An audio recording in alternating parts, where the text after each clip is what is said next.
What's going on with you? I just kind of noticed you kind of had this spaced look. What you talking about? Talking about Victoria. Something else was distracting you. It's like that compounded something else that was happening. Just me and Chantal, just the whole romancing thing, before I left, I kind of got the feeling that Chantal was wanting me to be like a little bit romantic. She was kind of pushing me off a little bit when I asked her to, hook me up. You just say hook you up like you a truck or something. You don't just say hook me up. Hook me up? Son, have I taught you anything? Women like to be just romance. This is something I had to learn myself. Affection. Affection is like keys to a car. It turns them on. Just say this is her hair. All right. Just like stroke, like gently. You don't go like this. You can't be aggressive. Slow, steady. Hey, girl. Stay right here, girl. Man, this is whack. Man, not whack, man. Come on, I need help. Getting romance advice from my dad is not one of the things that I want to be doing right now. But, I'll do anything for the love of my wife. Show me how you gonna hold her hand. I'm just saying, you're my daddy. Just come on, show me. This is awkward. Come on, man, show me. And just hold her hand real gently. Come on, man, come on, you gonna interlock or what? No, man, that's not. You gotta show me though, like I don't do it. I feel dirty all of a sudden. As a father, you're supposed to teach me. Man, go on. Somebody gotta teach me. Go team, go. I think I got some good results out of it. Well, Ooh, man, the scale baby. Dun, dun. all right, I'll tell you what. This is the final way in. Who's gonna go first on y'all time, mama? Let's see what you got. I got it, sir. I don't like all y'all behind me. Well, mama, we gotta see. I don't need y'all to see. Oh, okay. Oh.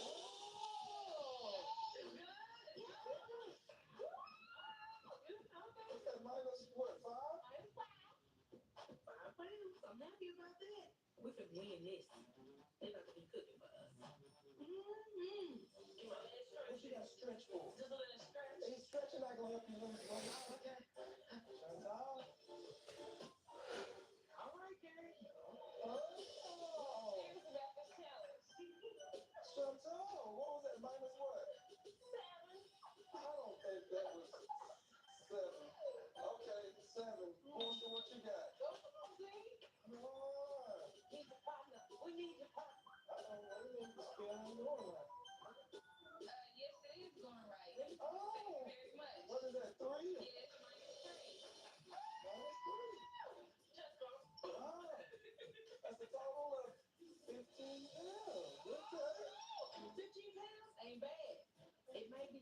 get thrown on the key.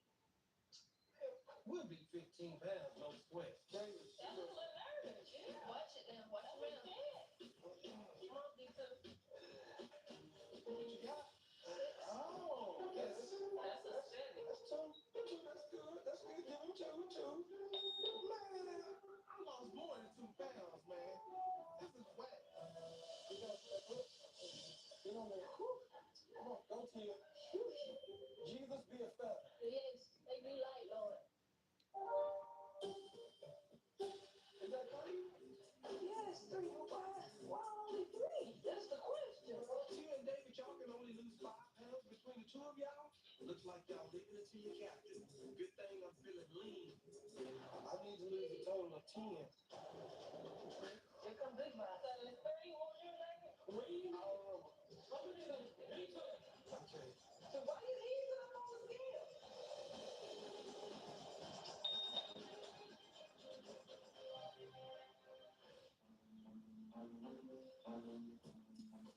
I need to lose a total of 10. Okay. So why you easing up on the scale? No. That's my pounds right there. No, mine is saying like I'm the same as I'm. Are you the same? I feel like it. How I not lose none? You feel like it? Oh, what did that mean? You lost 0? And the new champion is. Tell them that. So how does it feel to lose your first time in competition? I give it to you, you won. That's only because I gained too much muscle mass. Say it. We are in the town. Fix your face, man. Fix your face, man. I'm sorry.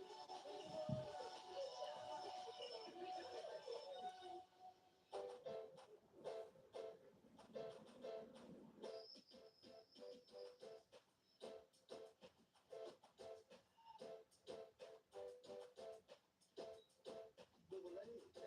Well, I'm prepping for this romantic evening with my wife, Chantal. I mean, I'm not the super romantic type, but, you know, I'm trying something different. I'm real nervous, and I hope it works. David, Yes, sir. boy, see you at one. I got on some clothes. It's nice clothes. Where the kids? It's too quiet. I took the kids to grandmother's. We're going to be fine. What's all the fuss? I'm setting up a little something for you nice. This is Chantal's Appreciation Day. Really? Really? Come on, come sit down. Oh my God. I cannot believe what I'm looking at. My baby did this for me. Yeah? You did all this. I hope this. I wrote you a love letter. You really did this. I did. Really thankful for everything that you do for me. Wanted to do something special for you. Love you, boo. It's been a long time since he's done something sweet like this. I feel real special right now. I just really want to show you how I feel about you and everything that you've been doing with the kids. I'm trying to show you that I love you and I really appreciate you. Thank you for, you know, doing what you do. I am forever grateful for this. All right. I'm going to do this a little bit more often then. I love it for real. Here's to more romantic nights. All right. More romantic nights.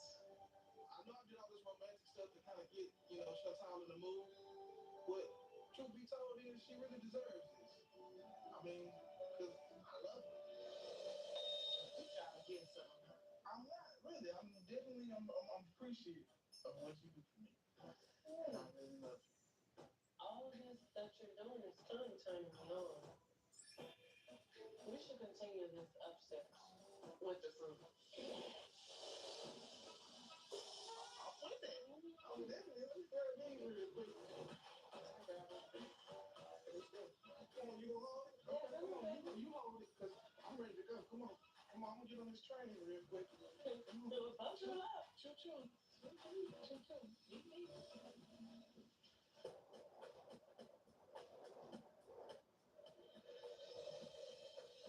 There you go. Thank you. Appreciate it. So, We have on the menu grilled salmon, we have carrots, and steamed broccoli. Healthy eating, healthy living. It'll help us all along. Yeah, we should just probably do a little bit more seasoning. That's all.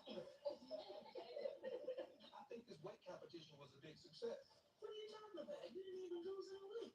Don't judge me. It's no time for finger pointing. Let me tell y'all.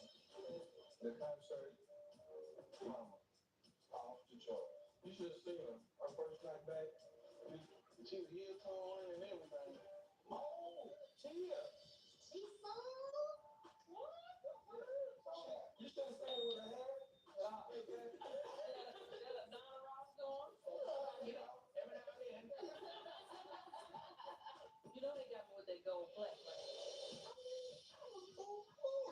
She got the ugly face frown. Oh. I mean, she was just.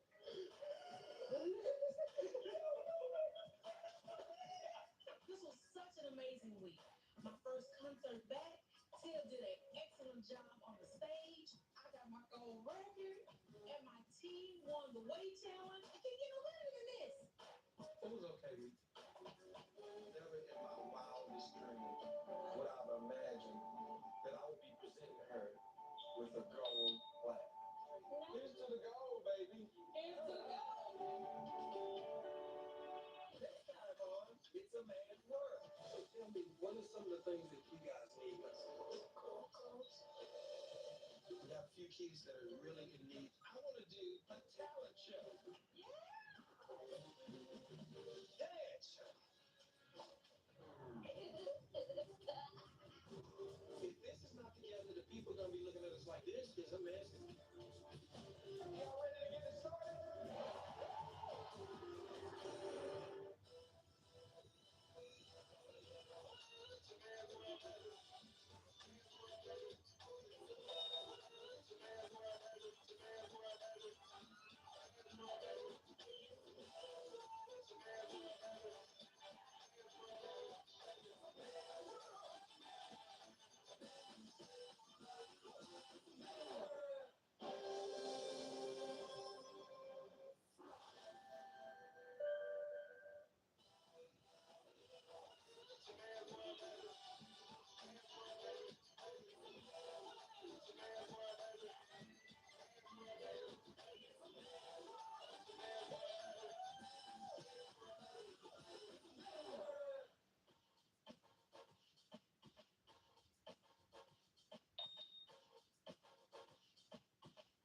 See, I thought about y'all to make y'all nice little lunch. I'm going to eat all my green beans at one time. Me too. They bless the food.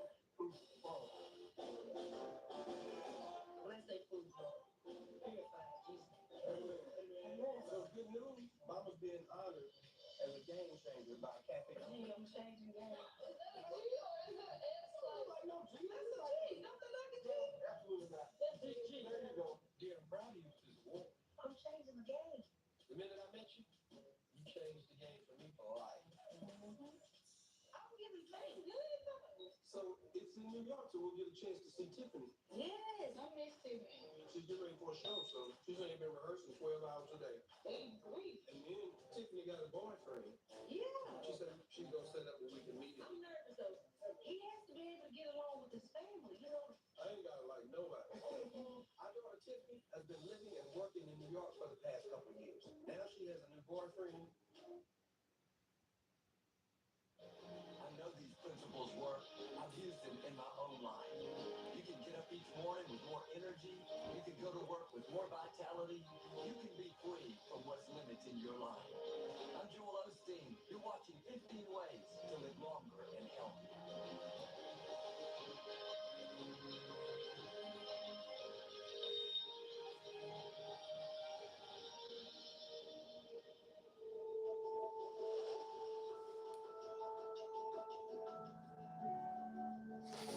There's a battle taking place inside each one of us. It's a battle between the flesh and the spirit. The flesh shows out in things such as jealousy, pride, compromise. Your flesh is the easy way to live. You don't have to be disciplined. You just do whatever you feel like doing. Someone's rude to you, you be rude back to them. When you see that coconut cream pie on the kitchen counter, you don't think twice about having your fourth piece. The flesh wants to rule. It wants to have control. In Romans 8, Paul said, those who live by the dictates of the flesh. Notice he describes the flesh as a dictator. What do dictators do? They make all the decisions for you. They tell you what to do, when to do it. You just follow orders. You get stuck in traffic, the flesh will tell you, get upset. This is ruining your day. The problem is, if you keep giving into the flesh, Paul goes on to say, you will die. That doesn't mean to die physically, of course, but your dreams will die. Your relationships won't flourish. Your gifts won't come out like they should. What's the problem? You're letting the flesh win the war. Anytime you're tempted to compromise, be lazy, give in to temptation, there's another option to walk in the Spirit. That means you do the right thing when it's hard. You bite your tongue when someone is rude. You stay faithful in your relationship when someone is trying to lure you away. How we handle the desires of the flesh can impact the health of our lives. Our health and happiness is often affected by our outlook. The scripture tells us you overcome evil with good. You never overcome disrespect with more disrespect. You never get ahead by doing to others the wrongs they've done to you. You can't control how everyone treats you, but you can control how you respond. When someone is rude, you don't have to get upset. When they cut you off in traffic, that day doesn't have to be ruined. When a coworker leaves you out, you can stay in peace knowing that God is fighting your battles. When you take the high road, you'll enjoy your life more. You'll see God trust you with more influence and more favor. Sometimes we've trained ourselves to respond a certain way. If that person says this, I'm going to get upset. My crazy uncle makes fun of me one more time, I'm going to tell him off. The problem is you're letting them control you. Why don't you take your controls back? Jesus said, stop allowing yourself to get upset. Someone can't make you get upset.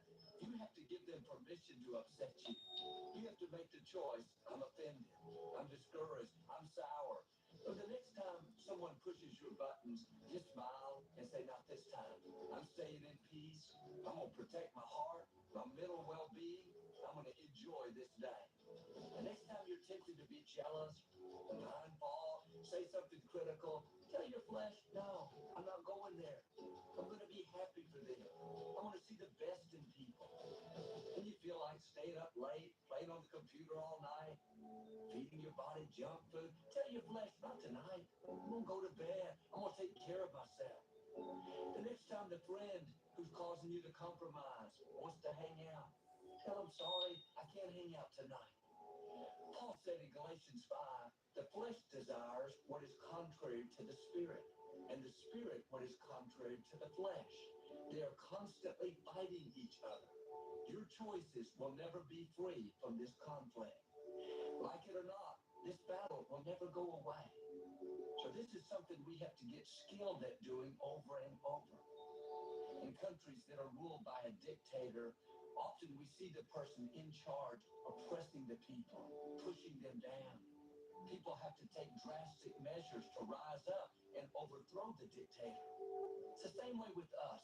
The only way our flesh is going to come off the throne is if we forcefully remove it.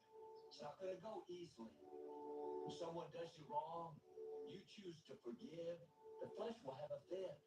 Come on, get even, pay them back. This is not right. You have to put your foot down. Say sorry, but you don't control me anymore. I've taken you off the throne. I walk by the Spirit and not the flesh. That's when you grow. That's when God can trust you with more. The scripture says, no discipline at the time seems pleasant, but later on, you will reap a harvest of good things. Being disciplined is not easy. Walking away when someone is rude, not giving in to temptation, getting up early to excel at work, that's difficult. Even now, when I get stuck in traffic, that impatience tries to get back on the throne. It wants to dictate my life. That's why Paul said to the Corinthians, I die daily. Now, Paul is one of the heroes of faith, one of the most prolific writers of the New Testament.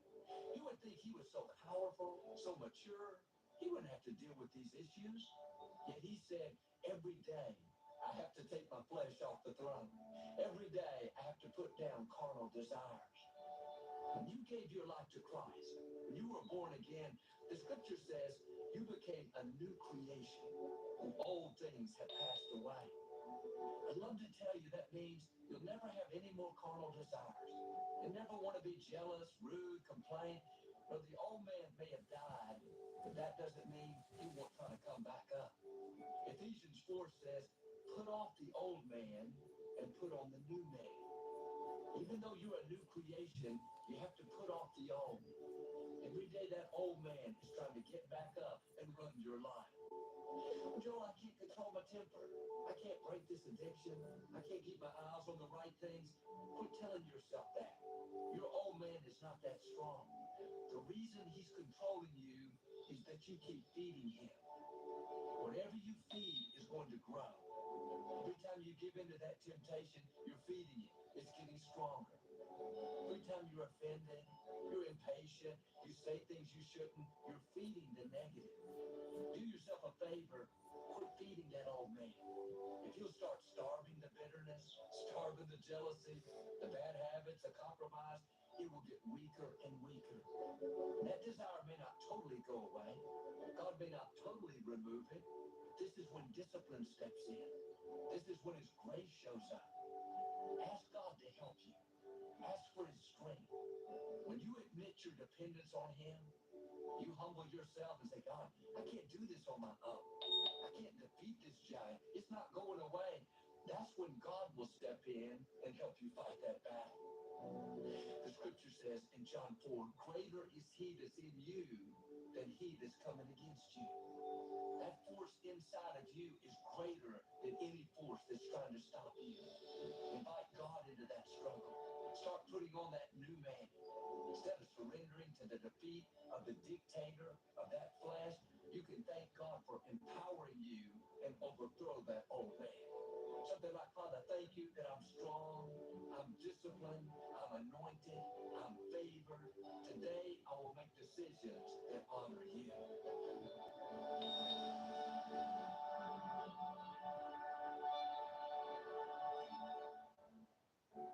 didn't create us to drag through the day. He created us to live a healthy, joyful, faith-filled life. To live long and healthy, to have plenty of energy and vitality, that's what we all want. The good news is that's God's dream for your life as well. But we have to get in agreement with him. Our emotional well-being affects our physical well-being. When we live worried, stressed, or bitter, it weakens our immune system. It won't fight off disease like it should. That's why I wrote my new book. I'll show you 15 things you can do to live healthier and longer. You can get up each morning with more energy. You can go to work with more vitality. You can be free from what's limiting your life. In Joel Osteen's new book, 15 Ways to Live Longer and Healthier, you'll learn life-changing strategies to live long and healthy so you can be there for your family. This powerful resource is available now. How are you? Having courage for the future. His grace, His love, His mercy never runs out. And that gives me so much joy. Never feel like invincible. That's what it feels like to walk with God. It's not what we have to do, it's what He's done for us. I just want to say this. I'm sorry about it. That grace is all over this story. This happened so that the works of God might be revealed. The priority is that our child of God. As a nation, we need to turn back to God. The world needs a Savior. Nobody else claims to be that Savior but Jesus. Celebrate the blessings of liberty and let freedom reign. Your courage and your bravery and your love for America are so inspiring. On all of these, you will make the right to have abortion. So we'll explore how Christianity Hello. celebrate the birth of this exceptional nation. Maybe they could keep it something greater. There's secrets hidden within these miraculous signs. Nothing wanted to see in man. You keep UFO name with me on the couch. It's not. It's not. You're not. No, you're not doing this to me. You be talking all night, and then next thing you know, it's just silent. Wait a minute. Hello. I was in the middle of a sentence here. What happened? Just hear static, and you gone. No, we're not doing this tonight. I said that. I said don't call her. And I was like, nah, this too much. It's too much to text. And then I was like, well, she might be in the talkative mood. I could tell. Then you say, oh, well, shit, that's a lot. Okay, well, let me call. Okay, you twisted my ankle. I'll go ahead and call. I wasn't. I was just trying to behave. Well, welcome back to America, honey. How are you, Michelle?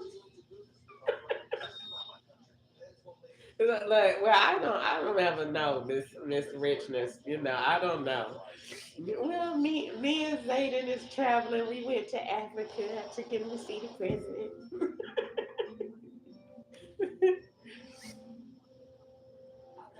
That's a wrap. That's a wrap. That's a whole day. You'll be done forgot where you going by the time you get there. Wait, why was I traveling? I done been in Amsterdam. I done lost oxygen.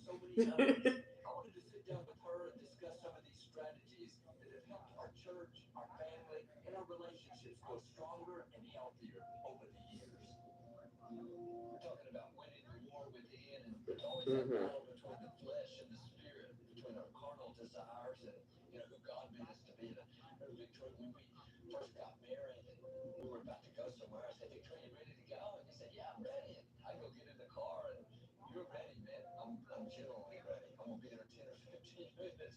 That used to get me so uptight. I'm on this, I naturally Mm-mm. have impatience. I'm a driver. I'm ready to go. I like to move fast, but it's funny how, you know, God What uses is she? people What is in she your life doing? to refine you. I sometimes like sandpaper to rub the rough edges off of you, but we have to be willing to let Him change us. I mean, even today, Great we have this job. She relationship. did What I'm talking about, such it's a life good changing. job And with so, her but life. you know what? We I'm shouldn't give so up. We should be grateful. developing.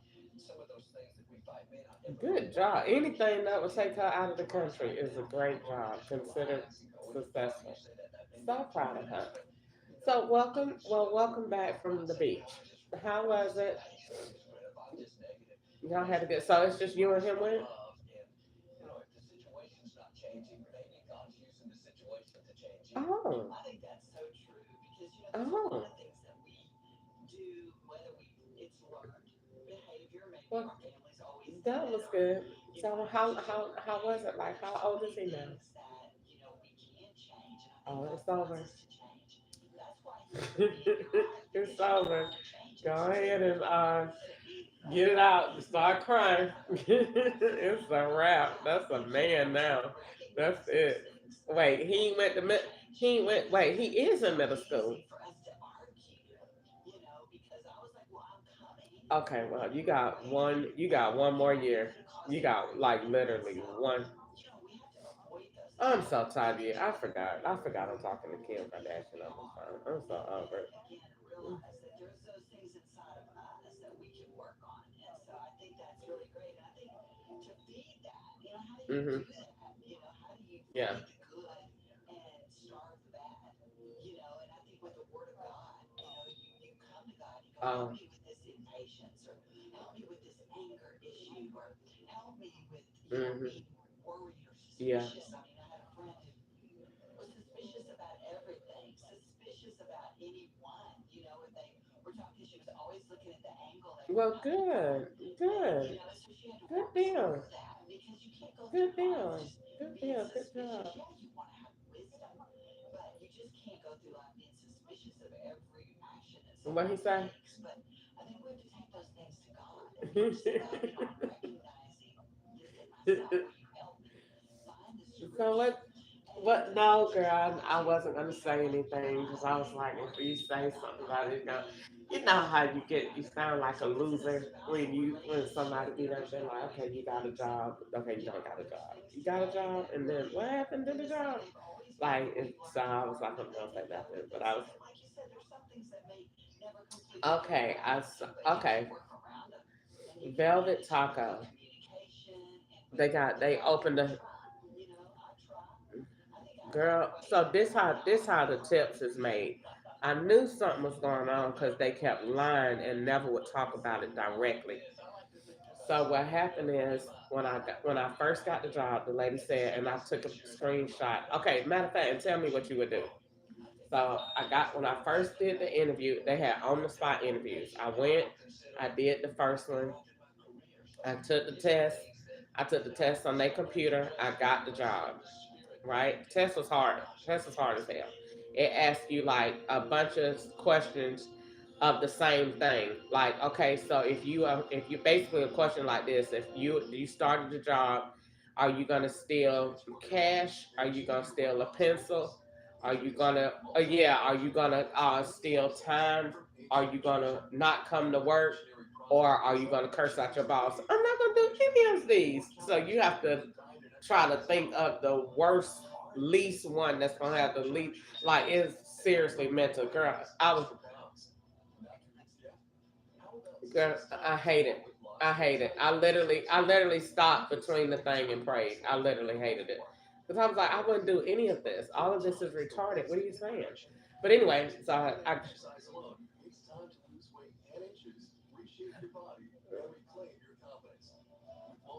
well, I figured that out as I was going along that they know you're gonna do something to screw up, so they want to see what you're gonna do that's gonna be less, have less of an impact on the company, and then see where you are morally too. So anyway, I'm passed the test. Alexa passed it while I was in the green.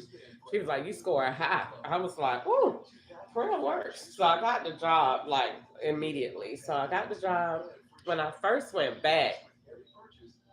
Now I done had to go twice. She done put the girl is being slick, but I'm not trying to give into my anxiety at this time. I'm just saying stop thinking the worst about everything. You got a job, you're gonna be getting paid, you getting tips every day. Your life is about to change. You're doing good. So I'm thinking very optimistic. I'm very happy.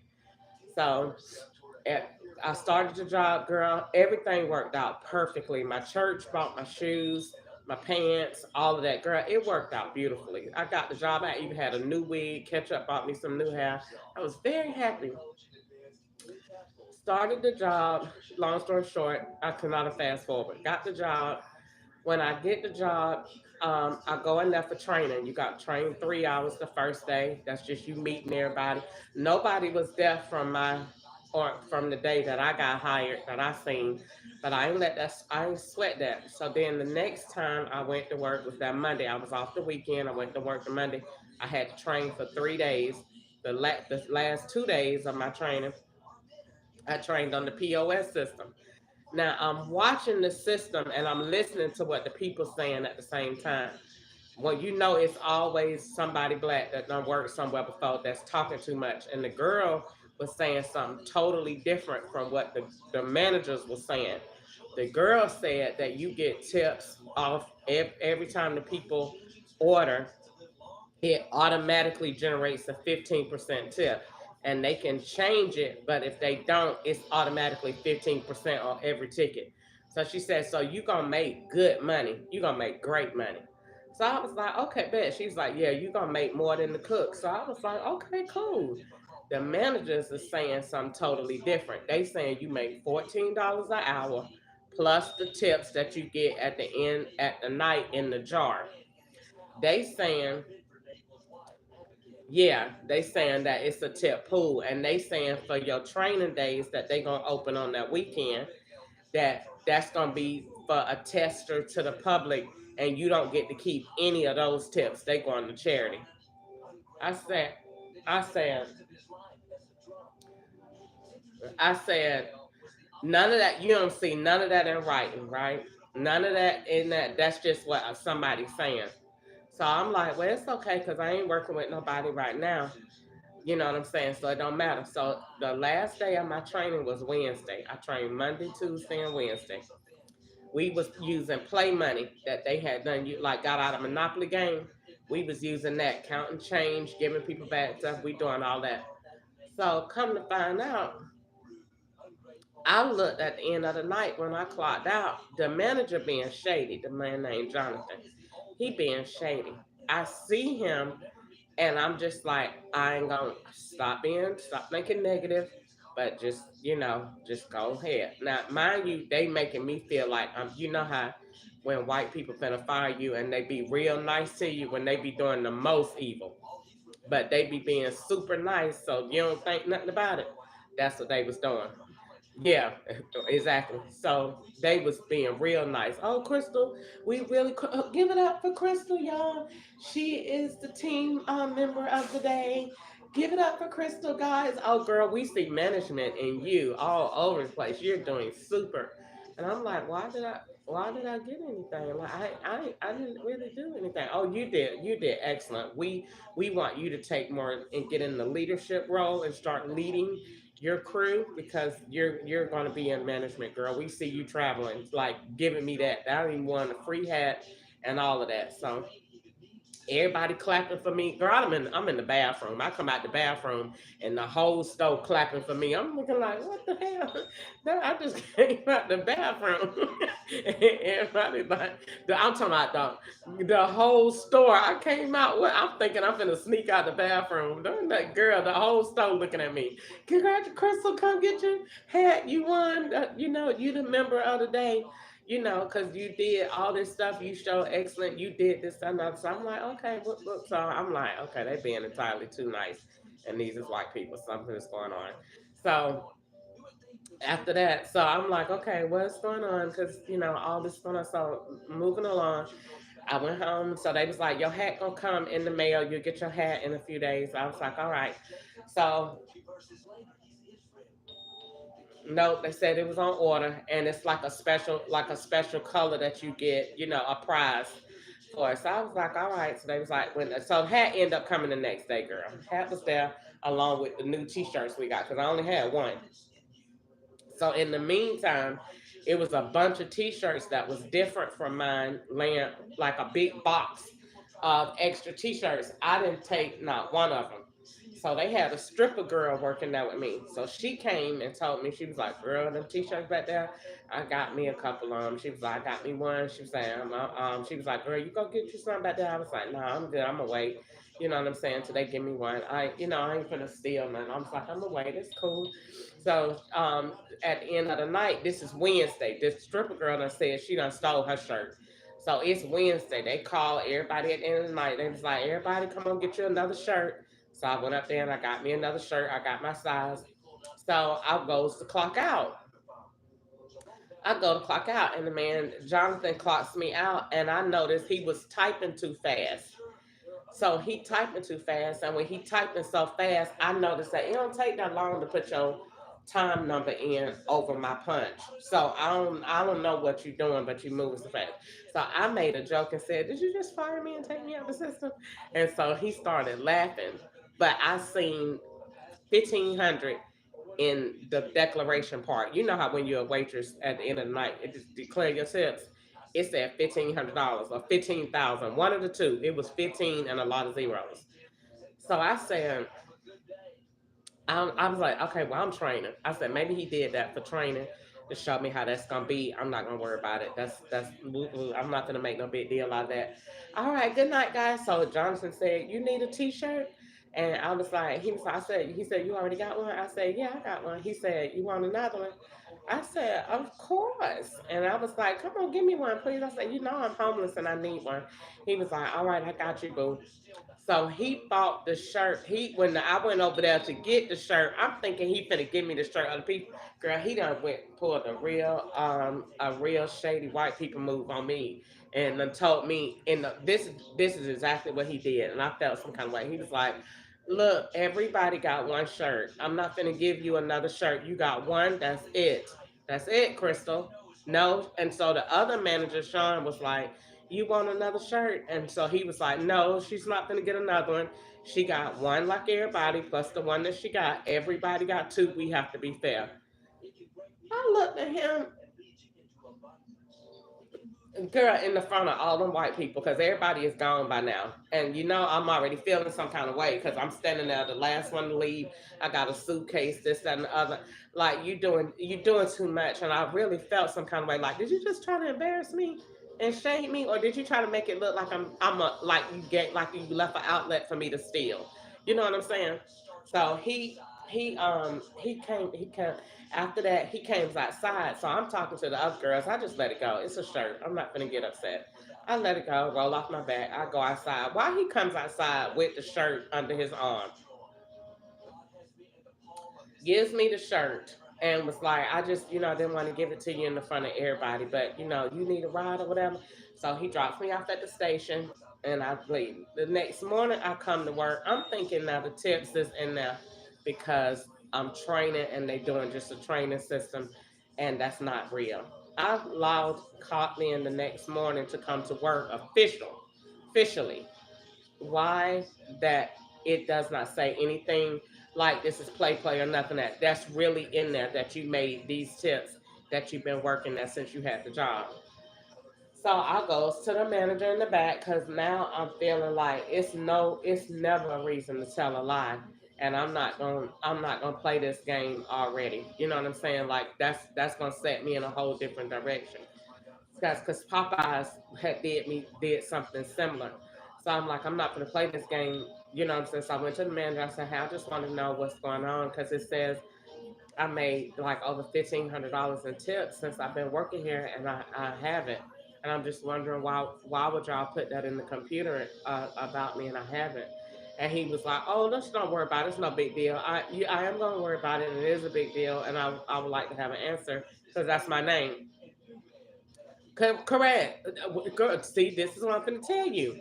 Why they had the whole location changed to Texas. You understand what I'm saying? So it looked as if from everything that they did, it looked as if you got a job, bitch, you was working in Texas. You know what I'm saying? And all the managers was from Texas. So you look like you were working a job in Texas and you made this money. They even using a Texas address.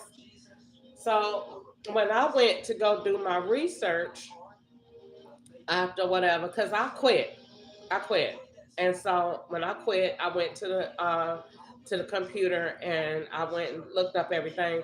You said that I made $14 an hour. When they sent me the pay stub thing to approve, it said $7.25 an hour. And then at the bottom of the check, it said, and the difference to make up the $14 was in tips. So I said, I did not make any tips. So they said, yeah, but you made $7.25 an hour. We give you the tips because when we give you the tips, it makes you make the money that we said you gonna make an hour. No, that's dishonest as hell. That's dishonest as hell, and that's not how that works. So so I took the ad that they put online that says that base pay plus the tips. Because I said you owe me $7. You owe me $6.75 more for each hour that I work. They said no, we don't. Yes, the hell you do. Because you paid me $7.25. They said either way it eat up to $14. No, either way it don't. Because I'm finna take this. I'm finna make a big deal out of this. Because you're not finna tell me that I make no tips with you and I didn't. Plus you dishonest, and I'm trying to figure out why did you put that. Plus they done changed my whole federal forms. They got me tax exempt again. IRS ain't take out no taxes on me. So now you flagging me to the Internal Revenue Service because if you got me making tips and I'm tax exempt, they gonna start looking for their money. You understand what I'm saying? So long story short, I reached out to corporate girl. They have not called me back. They have not said nothing. I took a screenshot of the pay stub. I took a screenshot of what was on the website. I got the manager's phone number where I text her. She didn't text me back. It's like they got me now on like a blacklist. Nobody don't want to talk to me about the situation. Mind you, when I looked it up on Georgia's Secretary of State website, they not even that's not even their name. Like the name that is on my check is not their name. Like the name that's on my check say Taco De La Rue something number two LLC. That is not the name of that company that is at that location where they at. It is called Perimeter um something LLC or whatever, or at the perimeter, something like that. But it's two different companies, girl.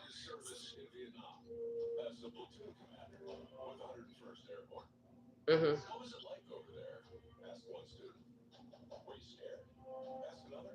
Mhm.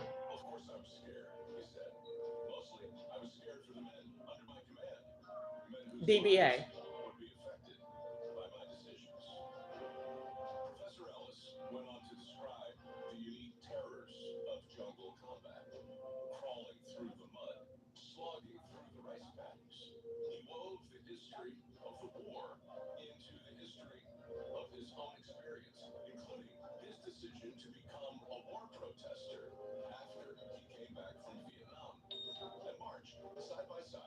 with America's greatest civil rights leaders. As always, his stories kept his students on the edge of their seats. Always remember, he told them, the past is what we choose to forget. History is what we choose to remember. Later that afternoon, Professor Ellis returned to his office to finish an article on Thomas Jefferson. The esteemed scientific journal, Nature, Mhm. had completed a DNA inquiry that shed new light on a 200-year-old Mhm. rumor that alleged our third president had fathered children Mhm. with his teenaged slave girl, Sally Hemings. According to Nature, those allegations were no longer rumor. A recent DNA inquiry had proven beyond a shadow of a doubt that Thomas Jefferson had, in fact, Yeah, I didn't. fathered at least one I child as know a slave. that's what I said, Ellis and they ain't said nothing to me. They didn't even comment. The man act like he got an attitude. But this what I'm saying. was, and what we might learn as a society from this See, but okay, so in strange that regard, revelation. this is what I said. But if you really look at the name, Professor I'm Ellis telling you, it. I was understand what you're saying. I get that. I've Jefferson been thinking about it, was but Jefferson it's a whole different company, even with a whole different address. It looks like it. published. The day after Professor Ellis's article was published, the story swept the nation. No less than 223 newspapers picked it up, and the headlines were shocking. Overnight, Thomas Jefferson was branded a sexual predator, a child molester, a rapist, and a 19th century deadbeat dad. I bet you if Just a anybody few years black did that, your ass going to before jail. this, White people probably could get away. just months, the DNA Okay, so then evidence it's okay. So explain. But you a restaurant. was But okay. Ellis So you're telling me had it's not personally different, and it's a restaurant. removed his statues from the public square, calls to remove the nickel from circulation, Hmm. calls to rewrite millions of textbooks, rename streets, rename hospitals, rename schools, Yeah. and dismantle the Jefferson Memorial. Calls that continue to this day. Looking back at that unprecedented media blitz, it seems that Professor Ellis was correct. History is not the past, it's the past we choose to remember. And today, thanks to modern science, everyone knows that Thomas Jefferson used a young slave girl to satisfy his sexual appetites. Even in Monticello, his ancestral home, visitors are reminded that Sally Hemings had not one, but six children with Thomas Jefferson. But if that's what we choose to remember about our third president, it might be worth remembering a few other things that accompanied his fall from grace. It might be worth remembering, for instance, that Joseph Ellis was not really a platoon leader with the 101st Airborne. He'd never even been in combat. He'd never even been in Vietnam. He made all that up, nor is there any record of him marching with civil rights leaders or protesting the war that he had lied about fighting in. When his lies were discovered, the professor issued a public apology, but Holyoke College had no choice but to suspend him. Does that mean Joseph Ellis also lied about Thomas Jefferson? No, but it might be worth remembering that just a few weeks after his article was published, the scientists at Nature had to issue an apology of their own. Hmm. Turns out the DNA evidence they had relied upon was inconclusive. In other words, the science wasn't settled, and Nature had to retract their article. Now, does that mean the scientists at Nature published a study they knew to be Okay, inconclusive? so then, okay, I get that, but listen, the one thing that you said that is Yes. different from what they did, and then you tell me explain this part. The okay, you said that Red Lobster was owned by Darton Restaurants. That is correct because Honey used to work there. So it's owned by Darton Restaurants, and then other companies are still under that, just like Burger King and Popeyes is under GPS Hospitality. Some of them in Atlanta. Okay, I get that part, but what they did, they okay. The checks say I need to look at it. The check say, let's say the check say Taco Libra to LLC. When they registered at the Georgia Secretary of State, they not registered under Taco Libra to LLC. They registered under a different name. No, they owned by all the same man, and I know that because they kept saying that one thing.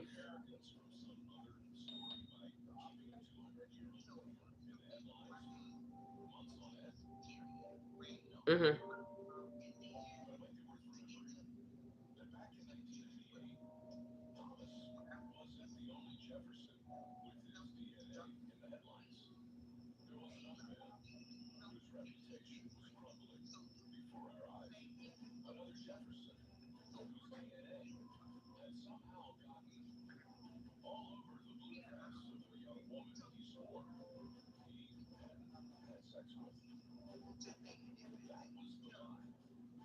Hmm.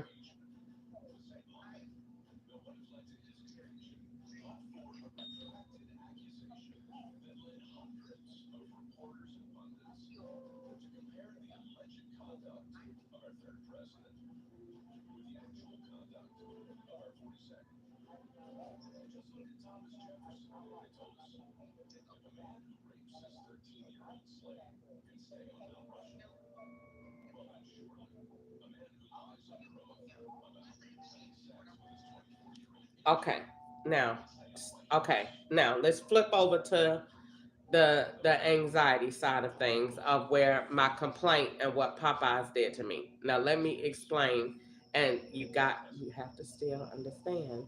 I'm suing the Internal Revenue Service. You got to understand that and what I accuse them of. Okay, now let me explain why I believe what you're saying, but let me explain why I feel that it was more to it, and the Internal Revenue Service did this. And let me tell you, explain why.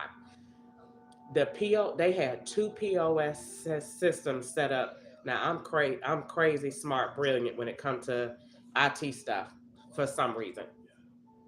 Okay, they had two POS systems set up in the front of the Velvet Taco, which is weird because they said that on shift it's generally only one. So in total, they got three POS systems in the whole store: one for the drive-through or the walk-up, and then two in the front.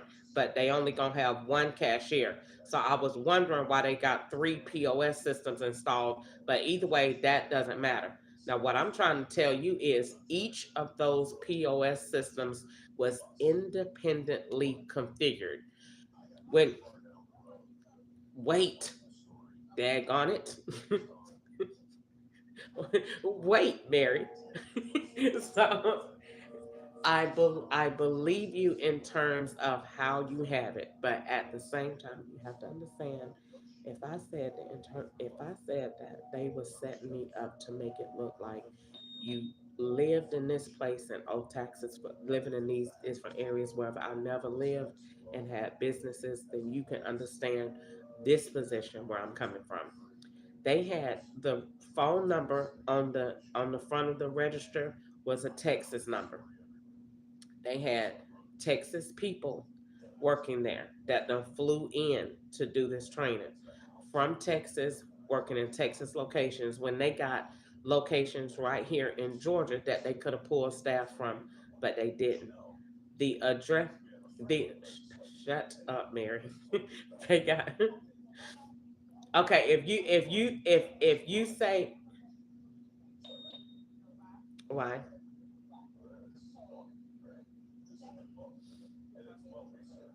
mm-hmm,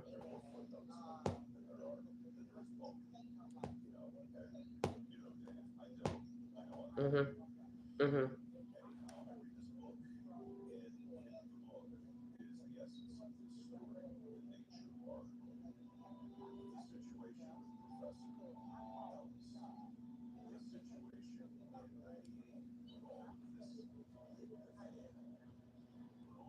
and it just made me think, the reputation of a man is spend your whole life doing your best at making it worth it, right?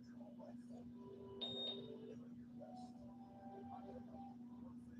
But to have it happen to a man who's been dead for centuries, a man who wrote our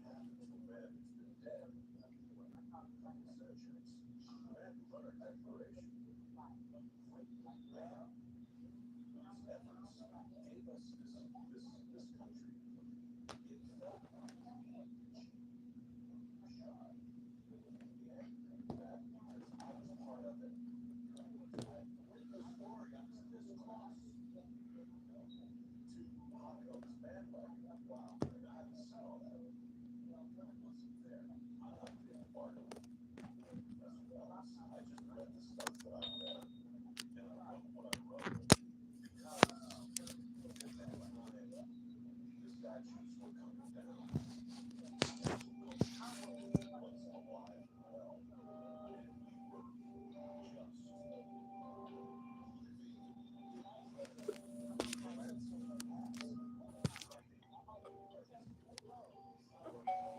writing artistically, just leaving Rushmore behind. Okay, so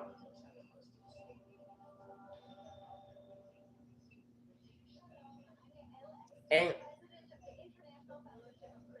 and that's what right, because I'm telling you that aspect of what I said, nothing on the whole connection says you were anywhere in Atlanta, Georgia. Not one thing. Not one thing.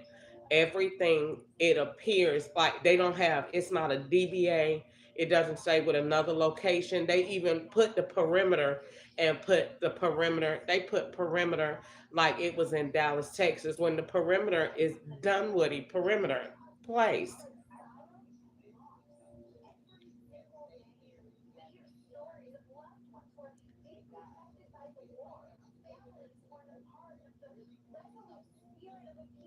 No, girl, no, hell no. Because I was thinking by the time you open, I don't know what you're gonna do. I didn't get to the terroristic threats, girl. The man told me on that same day before I left, when I quit in the middle of the training, when it was my turn to do the POS system by myself, he was talking to me, and in the middle of his conversation, he was like, "And you're dead."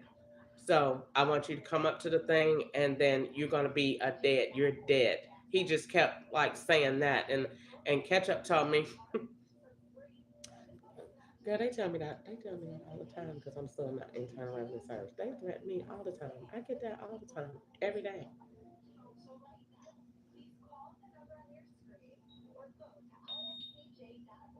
Huh?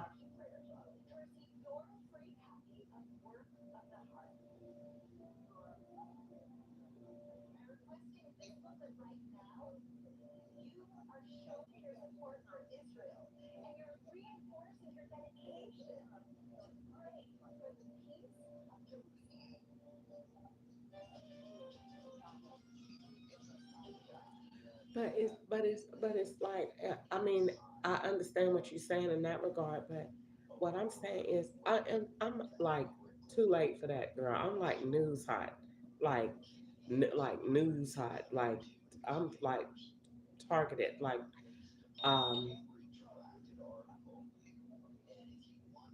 I don't know, cause that they Sharon did the same thing. You see where she live on the side of the road. Sharon she lives on the side of the road, Riceboro Road. She officially claims that as her address. But I'm on the girl and on the side of the road, and this stupid family be actually after family functions like on Thanksgiving. They was like, all right, who gonna drop Sharon off? Like it's really like it's really a house, and she's on the side of Riceboro Road with a full buggy cart and all of that. Yes. So, but this is what I was thinking. So in to answer your question, I thought about that because I called Ketchup and he got mad at me. And then once I told him what happened and how it happened, he said, "Wait till you get your check to see if they put tips on your check." I got my check. I haven't got the stub, but the stub is online, and it does say the stub came out last week, and it does say that I made actual tips, and it say that I owe them tips too. So I know how I figured they generated that. How do you, since you have officially worked in these service positions, what would make you owe tips to them that they would put that on your check?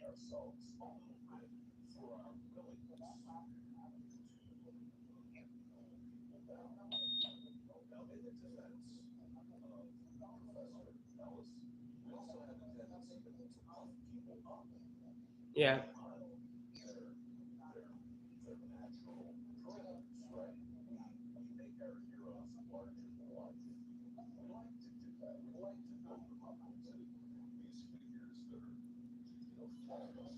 They was very,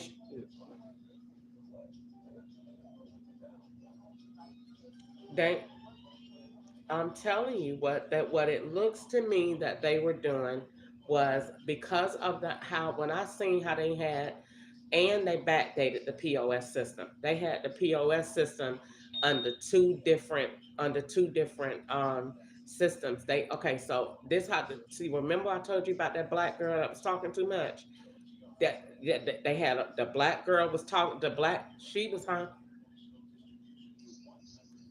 Yeah, this was her second time working there. She said she had worked there before, and she had came back to work there again. She said she had quit. She was working there during COVID. So I was taking in everything she told me. She said the first system they had working, they was under Toast. She said that system is 15% of everybody that come in that door. I don't care what they order. So you're gonna make a lot of money right there. She said the system that they got now, you just gonna get the tips in the jar. So I was paying attention to what the girl said. When I went to go log in, they told me in the training we don't use the toast system anymore. We got a new POS system, this like that. When I clocked in and looked in the corner, it was the toast system and the little piece of bread. When I asked another girl that used to do service, she was like, "Yeah, when you seen the little slice of bread or whatever, that's the toast system." They had one system, POS system, set up as the toast, and another one set up as the new system. So what it looked like to me that they were doing was gonna backdate my employment and say she worked that here during this period, and then this system when we get her on this one will be our new period, and then this is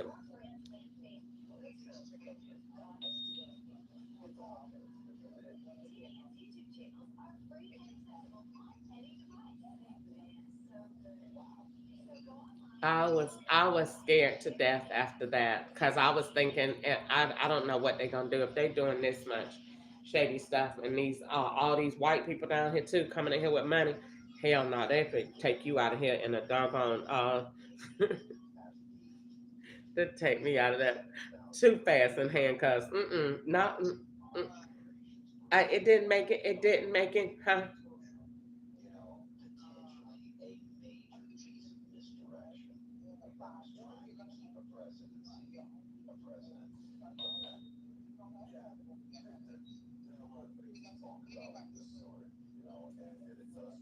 Well, I want. I'm not. I'm not. I don't want to work there. I don't even. But I. So sick of you. You sounded like Ketchup. No, that is not that. I know you're lying. You lie real quick. Do you think I went anywhere? Yes, bitch, I do. Yes, you do. You love your job. You love what you do.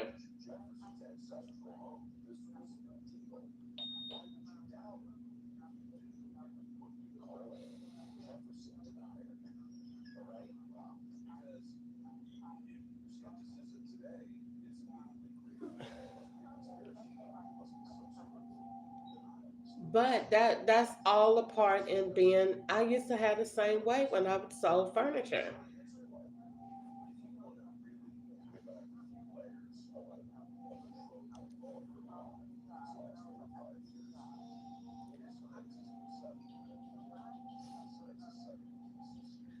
I understand what you're saying, but I'm 47 now. I'm not 25. I don't want to keep. And I just, you gotta understand, I have bit my tongue twice this year. I did Popeyes. Do you know what Popeyes was doing? Okay, let me back up. This is not Augusta. This is Atlanta. And these crooks up here, girl, let me tell you how good that bastard was at Popeyes, girl. That man, when I clocked in, I just like they did. When I clocked in at Popeyes, when I clocked in, I had, when you clock out, it gives you your name, your clock in number, and amount of hours you work.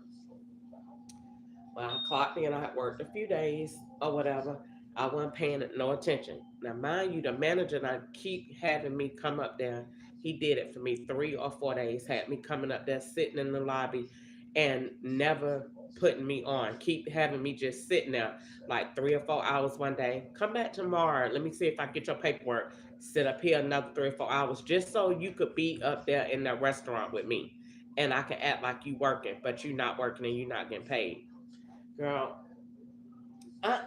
girl, let me tell you, I got him real good. Let me tell you what that bastard was doing. Girl, long story short, I clocked out my last day and it said that I had 100.6 hours or something like that. Girl, I had only been working there 2 weeks. Girl, please tell me why. I asked the manager. I said, I just got a question. I played dumb. I said, what does the hours mean at the end of your check? And he said that's the total hours that you've been with the company or in the period for this tax year. I said, really? And he was like, yeah. I said, so at the end of your thing, it's gonna get the total hours, not just the pay period. He said, no, the total hours that you don't work, period. I said, really? He said, yeah. He said, what yours say? I said 106. And he was like, well, that's how many hours you don't work. Girl, please tell me why that bastard was okay. At Popeyes, I signed up for direct deposit. He told me I can't give you direct deposit. For some reason, it flagged it, but he had already told me it was approved. I gave him my number and everything, girl, like a jackass. Why he done took the darn the pay card and told me you got to get a prepaid card. Why he is for every time that I go clock in, he's clocking in under his name. You understand what I'm saying? And attaching that identity to a pay card. So when I go to clock in, he is too, but under the fake name that he got. Because basically he making up employees to work at Popeyes and giving them pay cards and clocking them in and paying himself. So when he get paid, girl, that bastard was brilliant.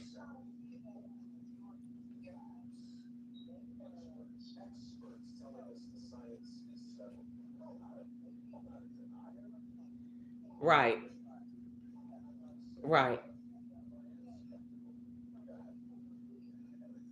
Yeah.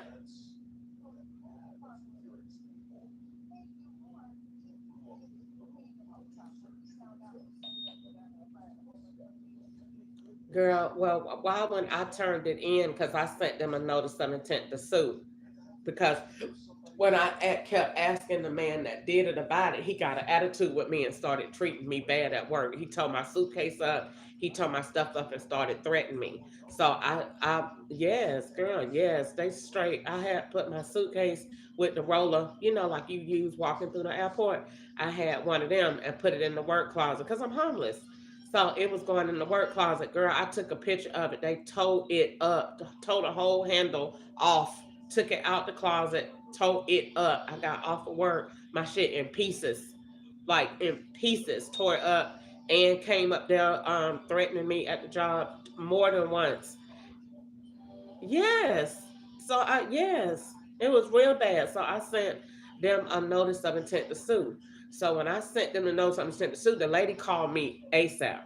They corporate office did. A white lady called me ASAP and she emailed me. I ain't want to talk to her on the phone. So she emailed me and said, we really want to get to the bottom of this. What happened, this, that, and the other. So I sent her all of my evidence. She said, I'm going to send this to my security team.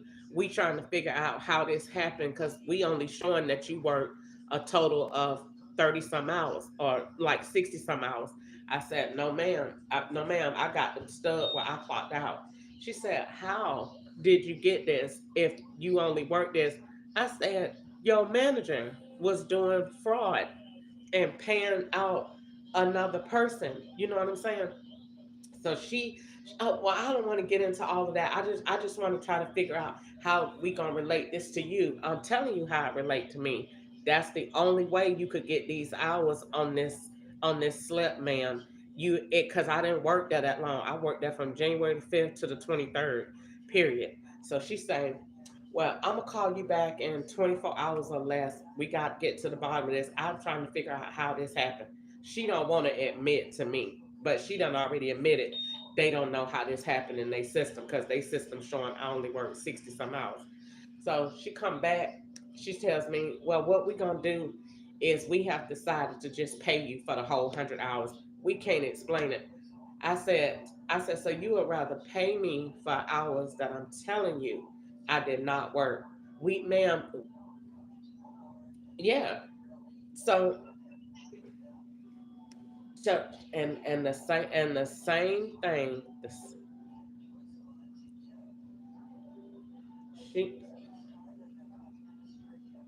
She don't make me open a can of worms back on them. I just thought about it, man. I know it's been 3 months ago, but you actually well,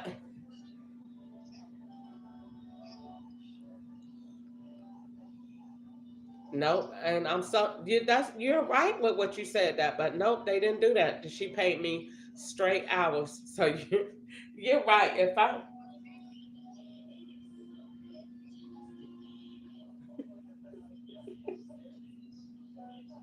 Yeah, they went on ahead and paid me and cut they didn't cut me no check. She sent it to the pay card that morning when I got off the phone. But they still coded me as suing them. That's what I'm coded as for on my termination letter, which is good because they let it see that it's a problem. They didn't put lack of performance or nothing crazy. They put strictly that I'm suing them. But they coded it. So that was good because I told her he made a hostile workplace, and plus I got two police reports. You know what I'm saying of what he was doing. Like when I worked there, him tearing up my stuff. I took my stuff to work the next day. He did the same thing, tore it up the next day, and then people started coming up there with death messages on their hats. You know what I'm saying? You're dead, or you know what I'm saying? Or somebody coming up there slicing off their neck. One lady came up there with her whole neck was took off, like had been sewed around in the middle. The whole neck was gone. I never seen anything like that before in my life. I just couldn't even look at it. I told Ketchup about it and started crying. I never seen anything like that before in my life. Let's see what happened was, I mean, how am I gonna get my alimony? So we communicate. I don't want to be. Yes, we was married for. I'm still married to him. We married. This will be 12 years this month. Yes, I want my money. I want more than that actually, but I think that considering that he's only paying me $12,000, and yeah, considering what he's accused of or what his brother is accused of, you got off very lightly. So yes, I need my $250 a week, and I don't even get that, but I get something. You know, I was married to him all those years, and you just did me wrong, and you cheated with a freaking 19-year-old with baby teeth. Yes.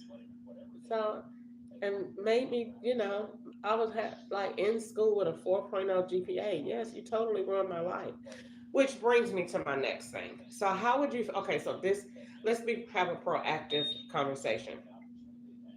The conversation is I thought about this today, and I think the best thing for me to do is move forward with a positive outlook on I have to generate wealth for myself. This is actually if God know that you're gonna have this conflict every time you get a job, then the only thing you can do is work for yourself.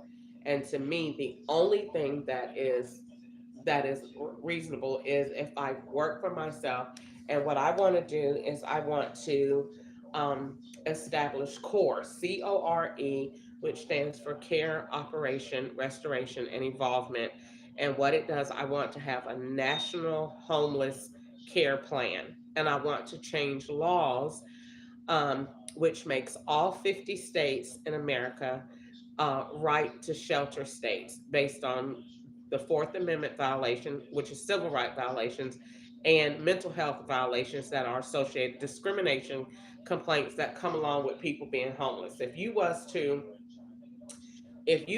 anybody, I would encourage anybody to do this. If anybody just want to get some money and you want to and I want people to do this because I want people to see just how easy you can come up with a real good legitimate lawsuit and be right. But I want to use that to move the state and the feds to change laws. I want if you was to get dirty one day and get you a suitcase from Goodwill and go sit in Panera Bread and watch how you get treated, and then go to McDonald's and sit in there and watch how you get treated and watch how they impose sanctions on you that is not real, that's not lawful, how they make you get up and leave, how they make you get up and go, how they you could be sitting in Panera Bread just like anybody else charging your phone. But if you homeless and go in Panera Bread and charge your phone, watch don't they call the police. I done seen it happen more than once. So they don't want you there. There's no reason why. They did it to me, and I put it on record. I went live. You know me. I like to catch the evidence. This is research for me. I did it, and the white man. I was sitting in there, not bothering nobody, charging my phone. Had me a cup, just like everybody else. And I pointed out when white man came and told me, "You need to leave, or you're gonna be arrested." And I said, "For what?" And he said, "Laundering." And he said, and stealing power. And I said, stealing power at Panera? And he said, ma'am, leave, stealing power, girl. And I said, because I was charging my phone, and he said, and I was unauthorized. And I pointed out before I left, I said, there's a white lady right there, a white lady right there. I said, I pointed out five white people. And I said, none of them got anything to eat, sir, and they can stay and they charging their laptops. And he said, I ain't asking about them. I was called about you, and you need to leave. And he was white. I got right on up out of there. I ain't caused no trouble. I got his name. I got the information. I ain't let him make no example up out of me. I left, and he told me don't come back. Sure did, and it was all on video. So, and that happened more than once. It happened to a black guy too. So, once I'm saying that to say, Sharon said the same thing. When you have a suitcase or anywhere and you homeless and you go somewhere, you open yourself up for public, like going to the library. Oh, you can't bring no suitcase in here. Where does that say that on your door? Where? Like, how you tell?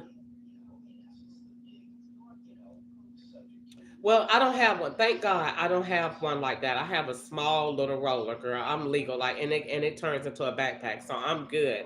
But I'm just saying, for the sake of how easy it is for somebody to discriminate against you, I wanted to show that side of how companies put themselves vulnerable to being sued. And it's easy to look like it's a color issue when really it's just a discrimination issue because they don't want you there because you're homeless. They don't want you to look bad in the front of their customers, and then their customers not gonna want to come because they got dirty people eating in there with them. I get it, but you still can't discriminate like that. But they do.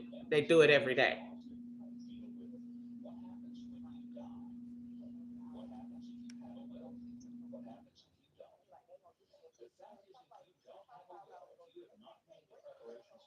Yeah. If you gave it away, you gave it away.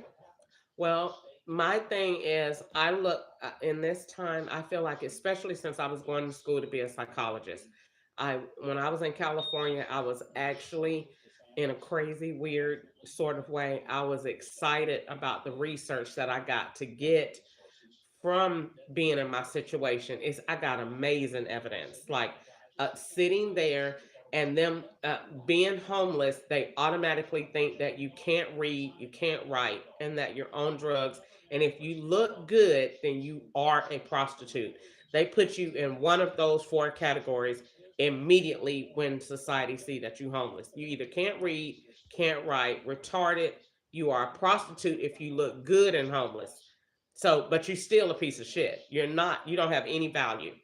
So, and going to the hospitals, I got to see that you don't get seen, you don't get treated. I don't watch the white lady tell them she don't want somebody in there. And the man came in by ambulance and needed to be seen, and the lady told them to put him out, and I reported her because the man came by ambulance, and just because he was black and dirty, she told them to put him out, and they did, and did not see that man, and he got mistreated. So in that regard, I got to get years of evidence to support the many different violations that homeless people suffer. So, in that regard, I wanted to bring awareness to it, but I want to fix it. And so, what I want to do is implement my system called CORE. CORE addresses the homeless person on the 8 different areas of your life. If you, I was a psychology student, so I learned that you have 8 areas of your life: your spiritual part, your natural part, your financial, your, personal, all of this. So core addresses that person and simply doesn't give the person a place to live. It restores the person back to humanity without putting the person in a program or in a traumatic situation such as a place with all white walls and 2 bunk beds. That looks too much like a psychiatry department, which is why most homeless people do not want the assistance. They don't want to feel confined and restricted because the one thing they do have as being homeless and inhumane is they have the freedom to roam. And they don't want that. That's the last thing they have. So they don't want that taken. So this is why when you say walk to a homeless person and say, "Can I put you somewhere?" The minute you says program, they hear restriction. Restriction in all white rooms and bunk beds, and then I got to be in here, they gonna refuse it. So CORE doesn't give them that. CORE is basically giving them shelter and a place to live and providing the resources that they need within a community to restore them back to the origin in which God created them. And I use that based on the man in the Bible, the scripture where the man laid at the pool of Bethesda for 30 years, over 30 years. And Jesus approached the man and said, "Do you want to be well?" They said he was dirty, he was manged, he was talking out his head. Nobody would help him, and he was crippled. And Jesus asked him, "Do you want to be well?" So my thing is that CORE doesn't just address homelessness and giving them a place to live. CORE works with the city, the state, and the federal government on all different levels to show how they play an impact and how they can change the trajectory of homelessness as a whole and prevent it from happening by putting resources at each level or barrier of where homelessness is likely to occur. For example, with jobs, for example, with schools or with teens and stuff like that, is addressing the barriers because there's so many different facets to homelessness that people don't know and are unaware of. They think, oh, if you homeless, you got to be on drugs. I'm not. They think if you homeless, you got to be running from the law. I'm not. If you homeless, then you got to be a prostitute. I'm not. I'm I'm homeless because I'm going through a divorce. So what we need is resources around the areas of where people are likely to get into a dilemma because you have to think about it. If you go through a divorce and you can't handle it, what are you liable to do? You liable to start drinking. You liable to start doing drugs. You liable maybe to try to commit suicide like I did. You're more prone to different things, maladaptive behaviors that can pose you to stay in your situation longer because you don't have any resources to get you back on track. And according to psychological research, men will not reach out for help if they are in a level 3 crisis, that which means it's something to do with their kids, something to do with their mom dad, or significant other. They will not reach out for help if they go through a life traumatic experience. So, with that being said, that means that a man is over 50% likely to go to drugs versus a female.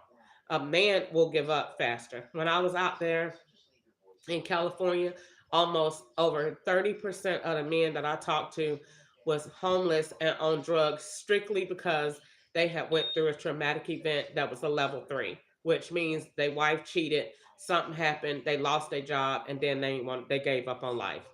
So CORE puts resources in the community on all levels, state and federal, and then takes people and also creates ordinances. So in Sharon's situation, or and even in my situation, when I was in California, you sitting at a bus stop, ma'am. We are. This is an ordinance. This is not allowed anymore. We have a place for you to go. If you don't want to go, you're going to get cited, and you have to have an address by the time you go to court, or you can't be in this situation, or the judge will impose or force the imposition for you to go into court to get the resources that you need. Because again, it's not a program, it's a housing, um, affordable.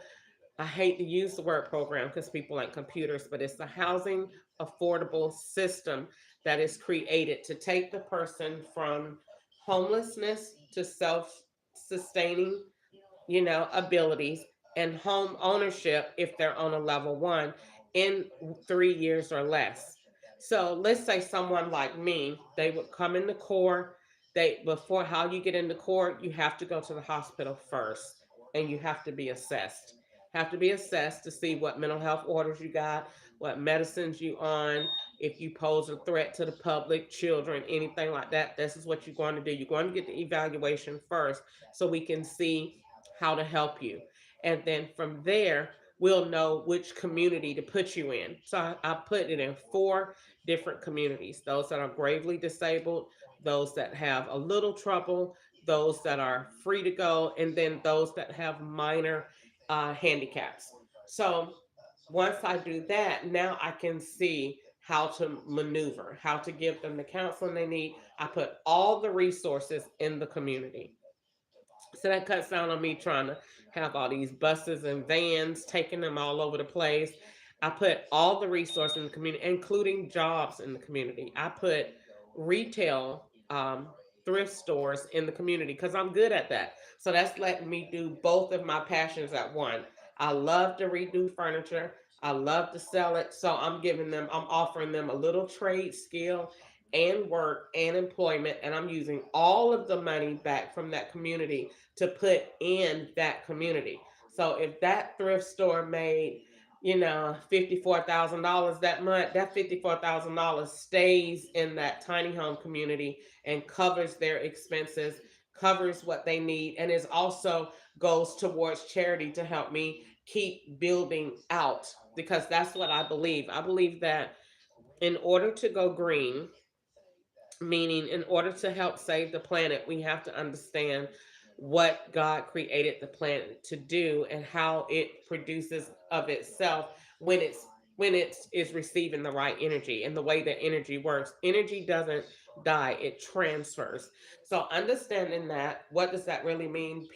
For people, it means that we're supposed to help each other, and one hand is supposed to lend to another, and that hand supposed to lend to another. So if you take my core program and you look at it at the center, what it does is I put law enforcement, the feds, and the county all together. And what they do is they form, feds protect them with the federal civil rights laws.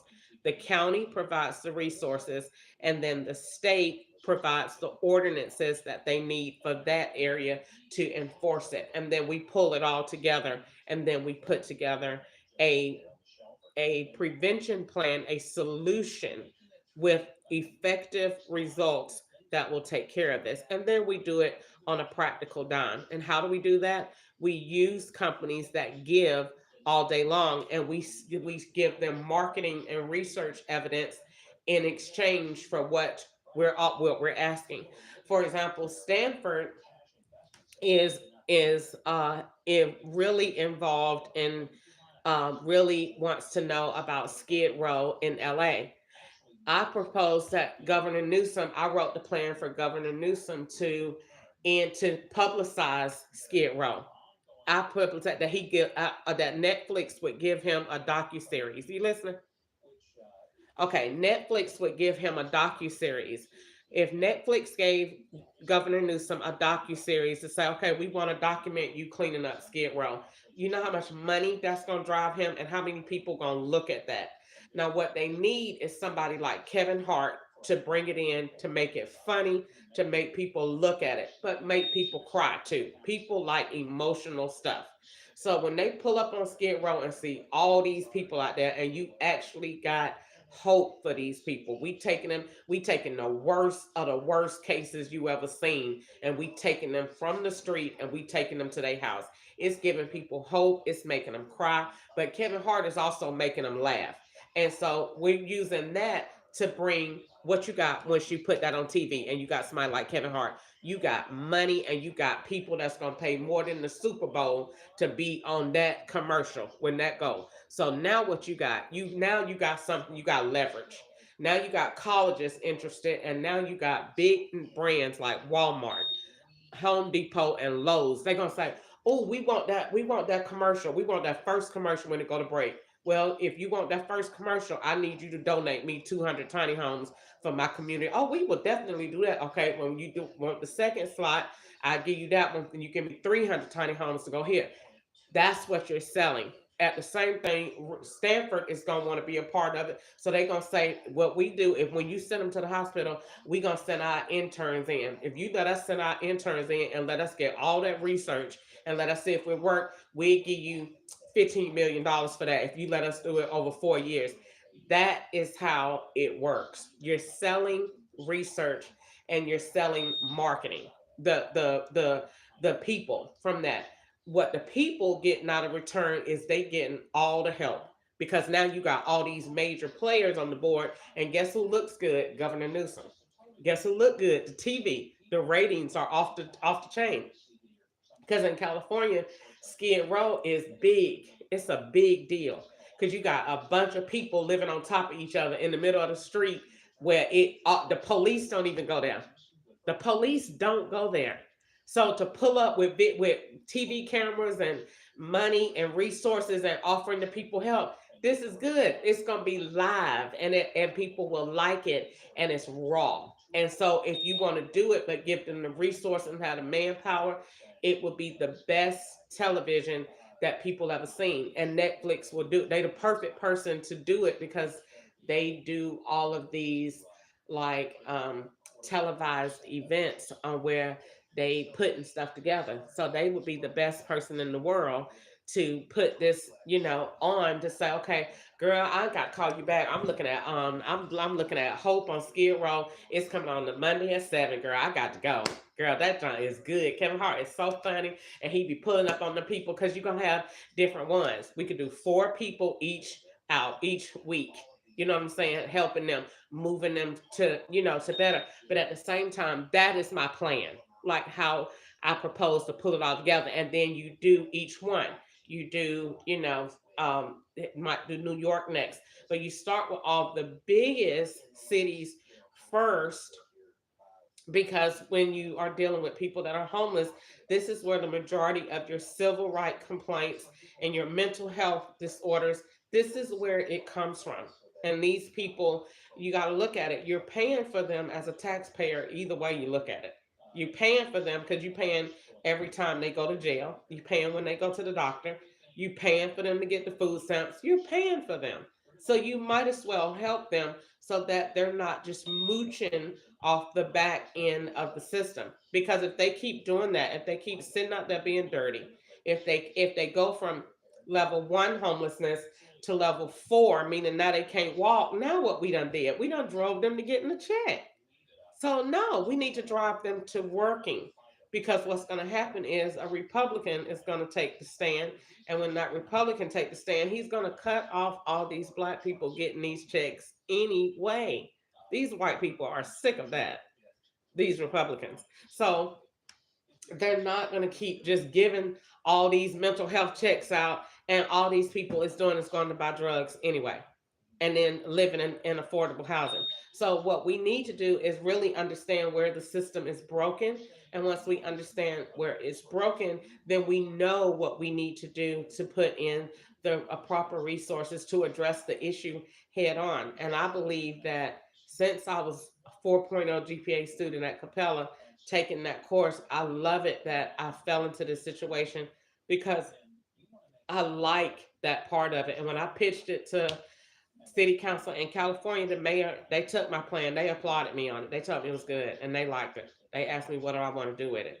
And I said, I want to help the people. So I think right now that that's what I'm going to do. I was going to take my school money and go to Kentucky, but I'm not. I'm going to invest in myself, a job, and a cheaper place to stay, and a shelter because they got guaranteed shelters. Because Kentucky, that's what I'm saying. Kentucky don't let you be on the street like that. So I called and they told me that they had a bed available at the Salvation Army and I could come and leave during the day. And I called and got had me a job lined up at MFG. And so I was like, okay, next thing I know, I call, I get my check, they get paid every week. I can go ahead and get me an apartment. That's one thing. I'm homeless and I ain't got nowhere to stay, but almost got a 700 credit score. Ain't that weird? That's weird. I'm homeless and ain't got nowhere to stay, but I almost got a my credit score is almost 700. So crazy. Never seen anything like it. And ain't got no evictions, no nothing. So it's nothing. If I had a job, it's nothing I can't get. Employment is the only thing that I don't have. Because when I went to go get a car, the man was like, "Damn, your credit actually good. You can, you all you need is a job." And I was like, "I know." So that part, that's and that my credit score is like that because I've been homeless so long. I ain't been doing nothing, so I didn't have nothing to get. And then Ketchup had everything in his name, so I wasn't using my credit for nothing when we was together. So that's why it's like that. I don't have like anything on my credit, and whatever was on there bad done fell off. So I don't have nothing but two little medical bills. And if I pay them off, they're not but a couple of $100s. If I was to pay them off, I'm quite sure my credit score would shoot up and then I would really be good. But I need income. So I was thinking the best thing for me to do is go into business for myself, open apply for a EIN number under core and go ahead and start getting myself fish affiliated, register my business, go get me a business account and start from there. Apply for me a business card to build my business credit, apply for me a grant and then take off from there and just because I believe in what I'm saying and I believe that I'm right. And every time I talk about it, I hear the logic in it. I hear the need for it, and I really believe that what I'm saying. I feel like I'm selling a good. I got a good pitch, and especially if I was to tell somebody else, if you was to publicize what I'm saying and put it on TV, you'll make so much money because it's. I looked at colleges are interested in it, and like Harvard, they got a homeless study. Everybody is interested in this, and it's a big deal. You know what I'm saying?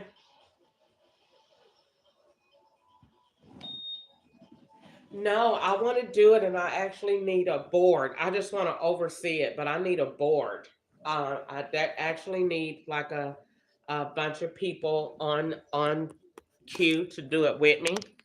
Um, Meaning in terms of like putting it together and making sure because I can't do it all, but I can but then again I can oversee it because I actually already did it. It's not overwhelming when you think of it because everything that I'm doing is donated. So I'm not having to do like building construction. Lowe's and Home Depot already have the tiny homes. The city already owns the land.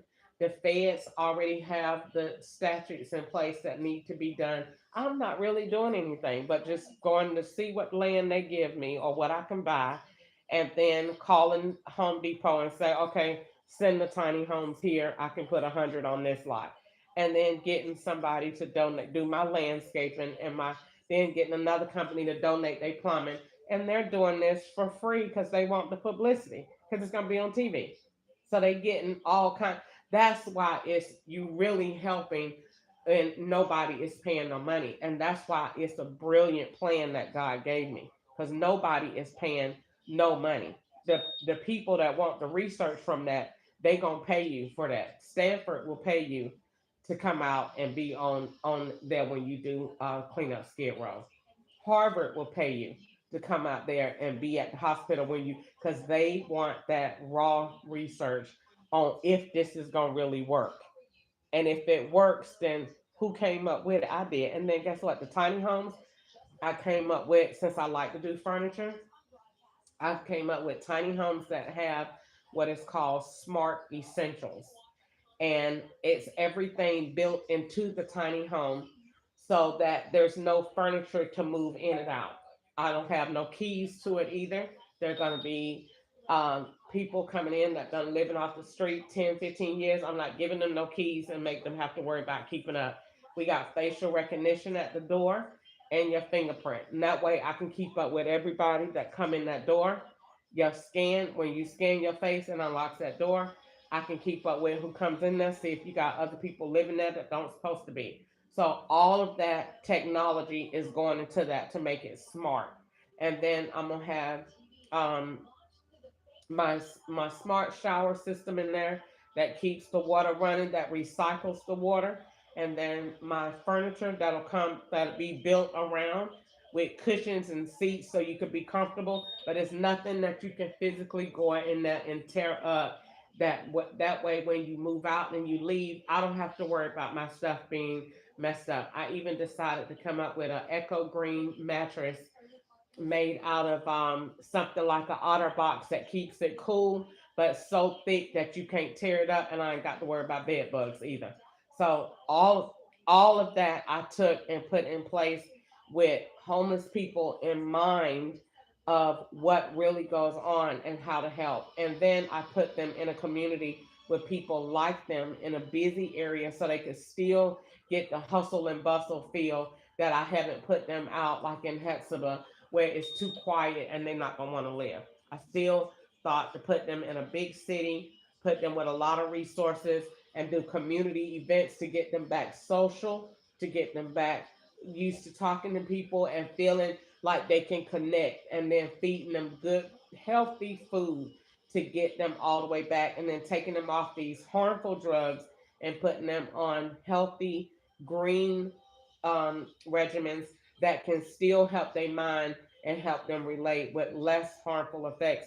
So I put together everything from the medication to the therapy based on my what God said, and then based on my schooling. I got 78 credits of psychology at Capella. I mean, technically, it only takes you 60 hours to be a counselor. So technically, I could be a counselor right now because I got more hours. I got 78. So huh?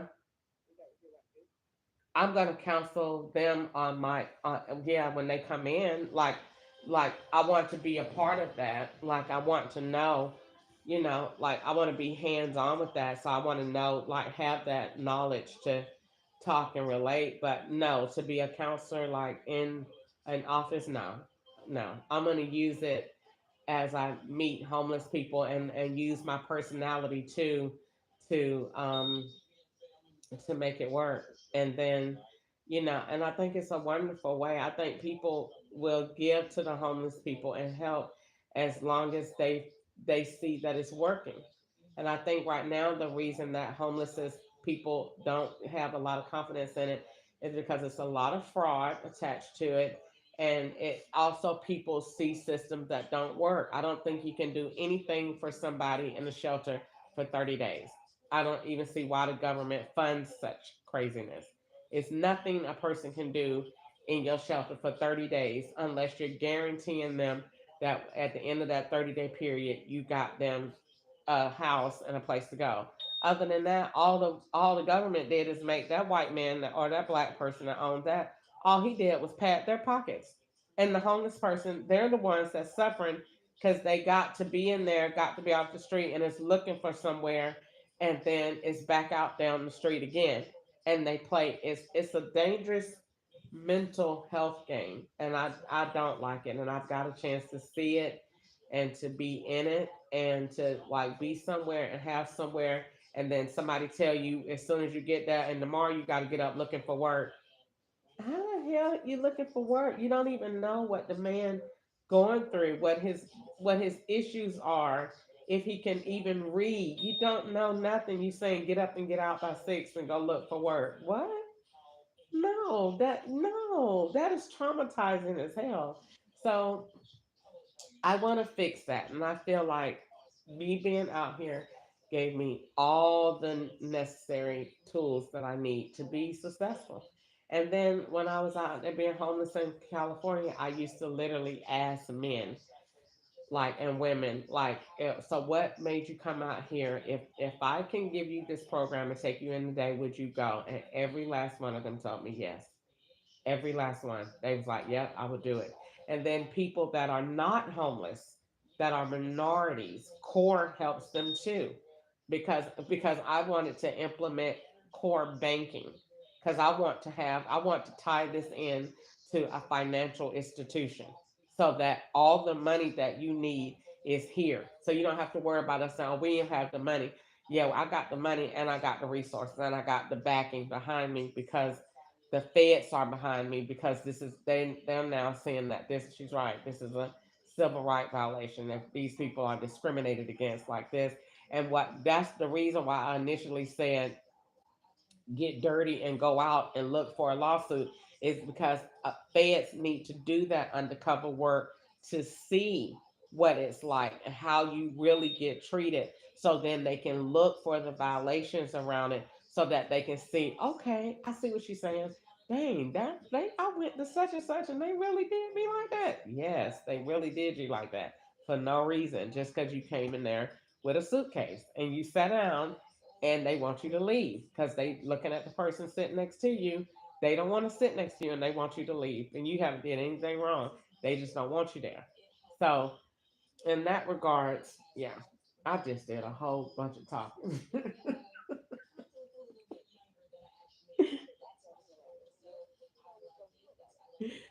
What? I'm starting tomorrow. I'm serious. I thought about this. That was my thought for the day. Because I paid my tithe and I asked God, I said, God, I know you created me to have, to be, wealthy. And I listened to Kevin Hart last night and Chris, not Chris Rock, Kevin Hart and The Rock. And The Rock said, or was it, no, it was John Cena said, was it John Cena or Rock? Either way, it doesn't matter. He said, wealth is, you could have a wealth of knowledge. Wealth can be in so many different forms. And once I learned that, it made it an epiphany. I had an epiphany, and I said, "Dang, you're right. I might be homeless, but I'm rich because I'm rich with look at the knowledge that God blessed me with." And Creflo, and I tied it in the Creflo Dollar. He said, "Being having the wisdom of God and knowledge, that's not the same thing. That you can have knowledge, but you have to have the wisdom to know what to do with the knowledge that God has given you." So I started asking God, okay, God, give me wisdom in knowing what to do because I got the knowledge that you gave me and I'm homeless.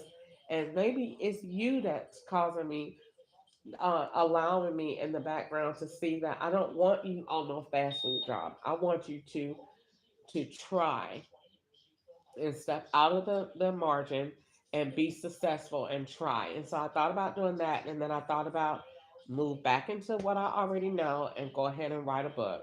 Write a book about what you went through. Write a book about what happened. Write a book about everything that happened and call it SOAR, SOAR, which is Survivors of Agent Retaliation. And so and move forward from there. And I think I'm onto something. I can see myself on a comeback. It might be hard, it might be an uphill battle, but I did it before. I mean, I was in Augusta and I wrote my book before, and I had 15 cents when I went to McDonald's. And that. 15 cents. And that man, and oh, that man is so fine on the TV. God, please.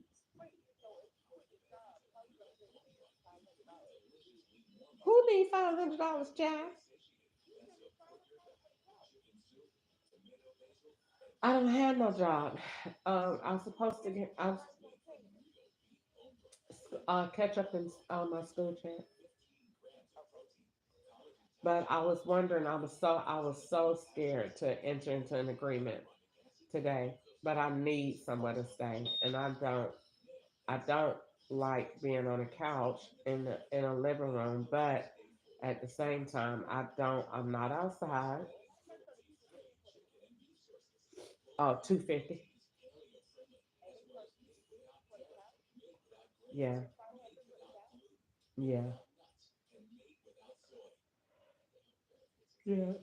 But I mean, I looked today trying to find another room for rent or something like that. I asked him, like a guy, he made me so mad. A guy came in here yesterday and he got another room for rent. It's open right now, but the guy had done went in there, came and paid for a whole month and didn't even go to the room. Girl left. That is so crazy. And so I got mad because I worked so hard in that room. When the other man moved out, the room was so dirty and stuff. So I worked in there from like 11 that night all the way to like 10, almost 9 o'clock that morning, cleaning the room, painting the walls, cleaning the floor, all of that. So I did all of that, and then the man comes in there and not even stay in the room, girl, and leave. It's like all my hard work just went down the drain, and nobody is still in the room. And he left his stuff on the dresser and walked out and didn't even close and locked it down and never came back. The girl went and dropped him off at a hotel. So I said, "Tell me that ain't weird." So I was just like, I want to go and just like, I'm sure like if I can't go in the room now because somebody done took possession of it, even with the room being open, and even though ain't nothing in there, I just haven't went in there because it's technically belonged to somebody else. It's like an apartment, so I just left it alone. But I it is still in there empty, but it's technically belonged to somebody. So I've been trying to see if I could find somewhere else, but just for right now, I was just like, well, you know what I'm saying? If I did work, I definitely could pay myself up and have a place to stay and try to, use the rest of my school money to really put a plan together to, what I'm saying, make it work. You know, get my credit card. Once I get the credit card, now you can rent a car. Now you can rent a car. Now you can dash. You gonna dash to pay for your book and to pay for your expenses and to pay all the stuff. And then you're gonna get a laptop and you're gonna sit in here and you're gonna type and you're gonna write it out. Then you're gonna just keep building and working from there. And so that's just what I feel in my spirit that I want to do with by the grace of God, that I could just make solid steps and just do like I did before. And it worked out. You know what I'm saying? Like I got it. I know that I have a good story, you know, and I believe in everything that I'm saying and I believe that it'll work. I just believe that I have been too lazy and too um, just like, you know, downtrodden and not really wanting to um move forward and want to have the woe is me attitude. Okay, well, this I'm over that. I be seeing these girls in Atlanta driving these bad cars, and I don't even want to do that. I'm not um superficial like I used to be. I'm now. If you could give me, I will totally be that rich white lady or that rich person in that small car, and that's practical. That's good on gas, but I want the resources so that I could really help and make a change in the community. And my next biggest thing to tackle is prison reform because I got a chance to see build the cycle of how homeless people go to jail and then how it's homeless and crime in jail and the hospital and how all of those, that 4-point system, how it attacks the black culture more than any other race. In California, it was the black people that dominated that the homeless and the mental health. In Atlanta, same thing. And I really want to change that. And sad to say, but it is more men than it is women, and I feel like it is intentional. I really didn't want to believe that, but the way that I seen black men get abused by police and by the system in general, I really want to bring awareness to it and to make change. And I want to start in the penal system. And so I feel like all of this is just tying into my purpose because it let me see so much when I was homeless. At first I was gonna call my book Traumatized because I did. I seen so much in the street that I was traumatized, that I got to a chance to see that, oh, the law really don't take out drugs because they make money from it. Oh, they really don't take out mental health drugs because the hospital make money from it. Oh, they really don't take the prostitute off the street because the police gotta have somebody to lock up. Oh, and then if he's not getting his dick sucked first, so because I had that happen. If you clean,